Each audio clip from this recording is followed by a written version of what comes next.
Porque se eu crer, é necessário que eu obedeça. Porque não tem como eu crer e ser batizado e ser salvo se eu não obedecer a palavra. Porque crê, amada igreja, como diz, o diabo crê em Deus que a terra chega a estremecer, os montes chegam a estremecer. Se nós conversarmos com o espírita, ele crê em Deus. Se nós conversarmos com o macumbeiro, ele crê em Deus. Todos creem em Deus. Mas não é necessário só crer. É necessário crer e obedecer. E como nós obedecemos a palavra do Senhor? Começando pelos ensinamentos de Jesus. Como Jesus está ensinando os seus discípulos e aquela multidão em volta, de repente aparece um jovem rico. E esse jovem rico, amada igreja, querendo se justificar perante o Senhor, ele chega até Jesus e fala: Senhor, o que devo fazer para herdar a vida eterna? Jesus, conhecendo o coração dele, Jesus leva ele lá na lei. Não matarás, não roubarás, não adulterarás, não dirás falso testemunho sobre o teu próximo, honra pai e mãe. Aí ele responde para Jesus da seguinte maneira: tudo isso eu tenho feito. Querendo se justificar, querendo ser melhor do que os discípulos, daquelas pessoas que estavam ali ouvindo o ensinamento de Jesus. Mas Jesus olha para ele e fala: te falta uma coisa aí. E o que me falta? Vende tudo que tem e reparte aos pobres, depois vem e me siga.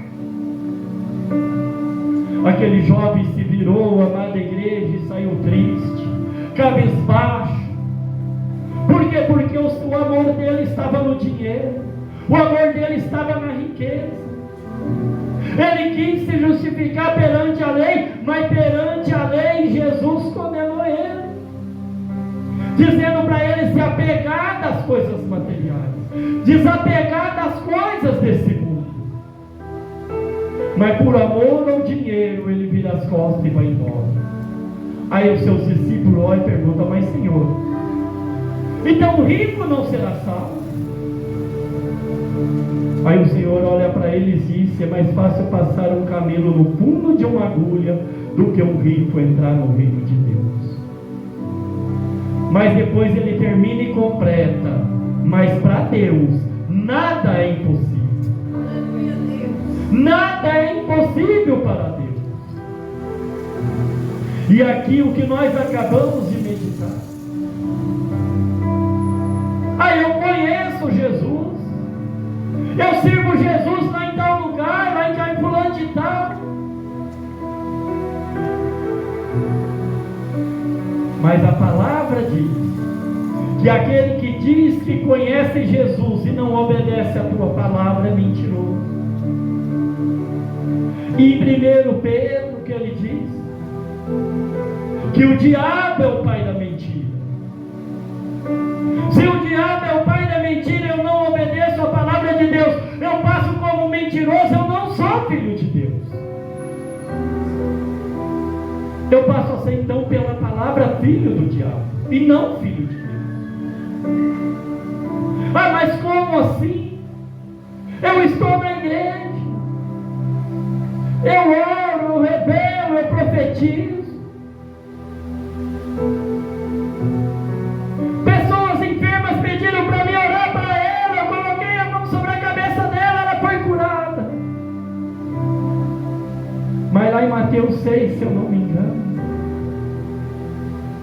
alguns versículos adiante, o Senhor nos disse da seguinte maneira: que naquele último dia muitos me dirão: Senhor, em teu nome eu preguei, Senhor, em teu nome eu profetizei, Senhor, em teu nome eu expulsei demônios, Senhor, em teu nome eu coloquei a mão sobre os enfermos e eles foram curados. E naquele último dia o que o Senhor vai dizer?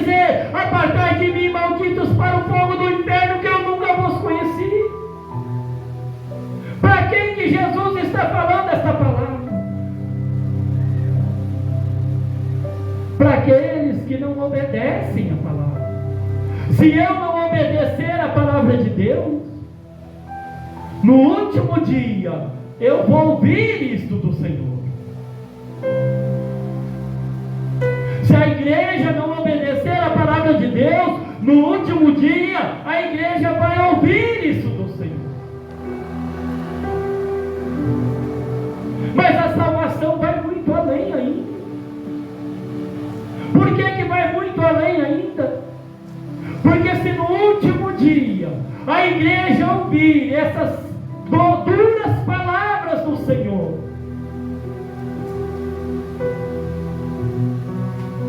e eu não tiver ensinado a palavra, eu também vou ouvir. Por quê? Porque muitos vão dizer: mas Senhor, eu não aprendi desta forma. Senhor, o pastor ensinou desta maneira. O Senhor, pastor não ensinou que eu devia fazer assim, assim, assim.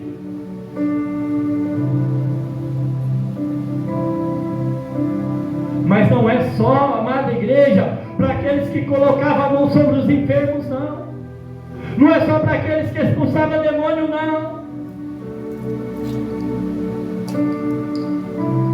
Porque muitas vezes, amada igreja, numa palavra, Jesus disse da seguinte maneira: ore e rogue ao Pai, para que a sua vinda não seja no inverno e nem no sábado. Por que Jesus disse isso? Porque o inverno é frio. E no frio as pessoas preferem ficar dentro de casa. No tempo de chuva as pessoas ficam dentro de casa.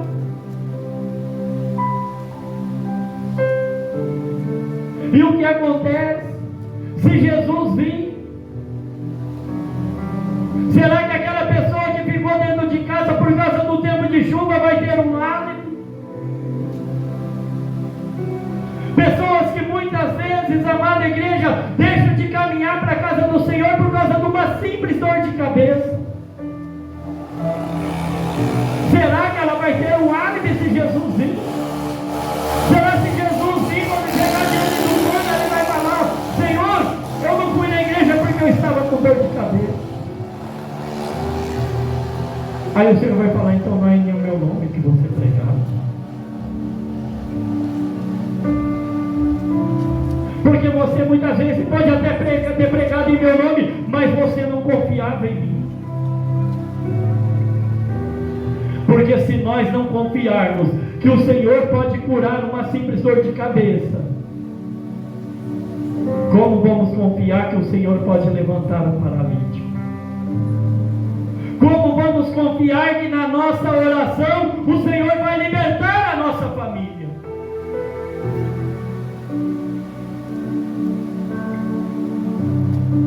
Então somente igreja, crer e for batizado não é o suficiente. Mas embaixo que nós lemos: não ameis as coisas do mundo e nem as coisas que no mundo há. Vaidades, apegos a carros e casa, a dinheiro. Ah, mas pastor, eu não posso ter isso. Pode, se o Senhor vos conceder. Pode, se o Senhor nos dá. Porque quando Jesus mandou seus discípulos ir para o Evangelho, ele diz: olha, não leve alforje, não leve bolsa, não leve roupa, não leve nada. Aonde vocês baterem na casa, a casa que vocês receberem, entram, comem o que te derem. Eles vão e fazem o que Jesus manda, mas quando eles voltam todos alegres, todos felizes, contando para Jesus: olha, Senhor, o espírito imundo nos submete. Senhor, oramos para as pessoas e elas foram curadas. E Jesus olha para ele: não alegrais porque os espíritos imundos submetem, alegrai por teres um nome escrito no livro da vida. É por essa razão que devemos nos alegrar. Porque o que o apóstolo Paulo nos diz, amada igreja: para nós negar a nós mesmos, negar a nossa carne, negar a nossa vontade, os nossos desejos. Porque ele diz assim: eu não vivo mais, mas Cristo vive em mim. E se Cristo vive em mim, as coisas do mundo têm que ficar para trás. Porque o que diz a palavra lá em Romanos: eis que tudo se fez novo, eis que as coisas velhas se passaram. As coisas velhas temos que deixar para trás, as coisas do mundo temos que deixar para trás, a vontade da nossa carne temos que deixar para trás, porque pela vontade da nossa carne nós não estaríamos aqui, pela nossa vontade nós estaríamos de frente a uma televisão, ou vendo internet. Pela nossa vontade, pela minha vontade, eu estaria na porta de um bar. Pela minha vontade, amada igreja, esse salão do que está do lado aqui que eu aluguei para o irmão era um bar, não era um simples salão. Mas não é a minha vontade. Para herdar a salvação, temos que fazer a vontade do Senhor. Aí muitas vezes as pessoas se perguntam: mas porque tem muitos evangelhos, tem muitas igrejas, tem muito templo, e cada templo ensina de uma forma. Só que pode 100 templos, 100 pastores ensinarem de uma forma diferente, mas nós sabemos qual é a obediência na palavra do Senhor. Eu posso ser pastor hoje e domingo estar aqui no campinho jogando futebol, mas eu sei o que não pode. Mas se o meu pastor permite, eu posso ir. Não, o meu pastor permite, eu vou lá jogar.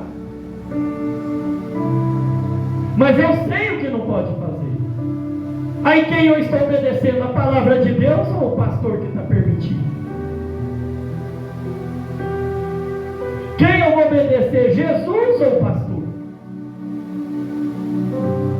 Porque certa vez, amada igreja, um senhor, nós tínhamos bar e ele perguntou para mim: Vitor, você é ignorante. Meu irmão diz que ele é de uma igreja em Ribeirão Preto, e lá na igreja dele pode jogar sinuca, pode jogar futebol, e eles só fazem o que está escrito na Bíblia. E na Bíblia não está escrito que pode jogar sinuca, não tem nada escrito na Bíblia, então eles jogam. Não tem nada escrito na Bíblia que não pode jogar futebol, então eles jogam. Eu falei: seu Joaquim, é verdade, o senhor está certo, eu concordo com o senhor. Eu sou ignorante mesmo, não está escrito na Bíblia. Mas aí eu fiz uma simples pergunta para ele. Eu perguntei: seu Joaquim, quando nós dois estamos jogando apostado, que eu vou no banheiro, o que o senhor faz? Eu vou e ajeito o meu jogo na mesa para mim ganhar de você. Eu perguntei: seu Joaquim, o que é isso? Ele falou: é roubo. Eu perguntei para ele: crente pode roubar? Ele falou: não. Então é por isso que crente não pode jogar. Não é porque não está escrito na Bíblia que a gente vai fazer. É o Espírito Santo que nos concede o entendimento para saber o que é certo e o que é errado, o que pode e o que não pode. Mas muitas vezes, amada igreja, muitos cristãos sabem que não pode